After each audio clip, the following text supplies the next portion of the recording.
I just finished watching Deep Breath.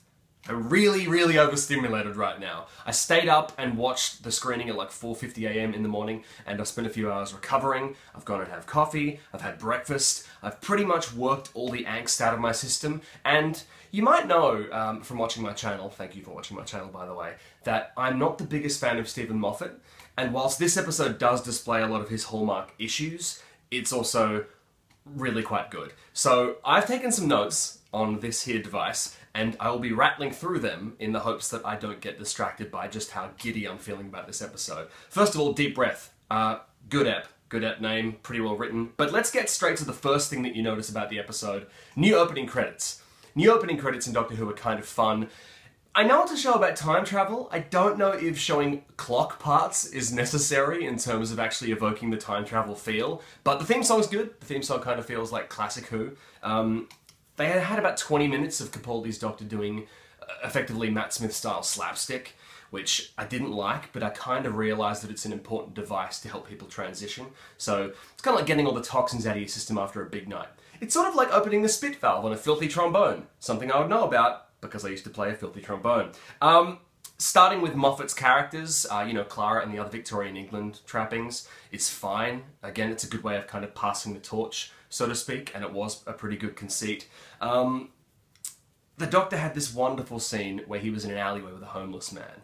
Now, he basically spent the entire time kind of unravelling a little bit, but he had this lovely line, "Who frowned me that face?" He's looking in the reflection and looking at his face, and he did have this great moment where he went, like, what made me, as the 11th Doctor, make the 12th Doctor look this way? What brought me to this point? And that's sort of the part in the episode where he becomes the next Doctor. And there's just some amazing performances from that point on. Everything before that I could kind of take or leave.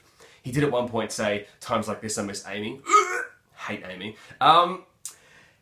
He had this incredible point in the episode where he's in the restaurant and he starts just talking at a regular tone. He's not yelling or screaming or bouncing around like an idiot. And he's just a better, smarter, harder, fiercer Doctor than Smith. Look, I love Matt Smith's Doctor, but I feel like even at the lowest points of the character, even when he's being goofy and, idiotic, he's still going to bring more gravitas than Matt Smith's Doctor ever could. And I know I'm going to get crucified for that, and I loved Matt Smith's Doctor. But Matt Smith's Doctor was suffering a little bit because, as a 27-year-old man, Matt Smith had to evoke and embody all these emotions of this millennia-old being. Now, because Moffat's not the greatest writer or showrunner, he had to have two settings for the Doctor to get this through. He had to have jovial inner child, which was, frankly irritating, or screaming, yelling, destroyer of worlds mode.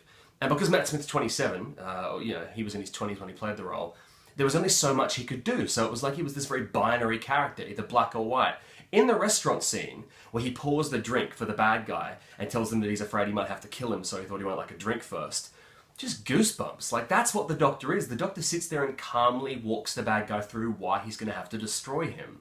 In that way, Capaldi's Doctor feels like a kind of elegant fusion of Paul McGann's 8th Doctor from the Big Finish stories and Tom Baker's Doctor. He does have this wonderful, craggy verve to him, and I absolutely love this performance. The woman at the end of the episode could be Romana, could be Rani. If it turns out it's a reincarnation of River Song, I'm going to find Moffat, and I'm going to break his neck Splinter Cell style.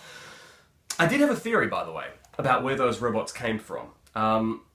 If you're familiar with the 5th Doctor, you'll know that there's a story called Earthshock, where they actually crash a massive ship of Cybermen into prehistoric Earth. My theory was that that robot in this story is a leftover Cyberman who spent years rebuilding himself, and the Promised Land is Mondas. All of that will go straight over your head if you're not a fan of classic Who.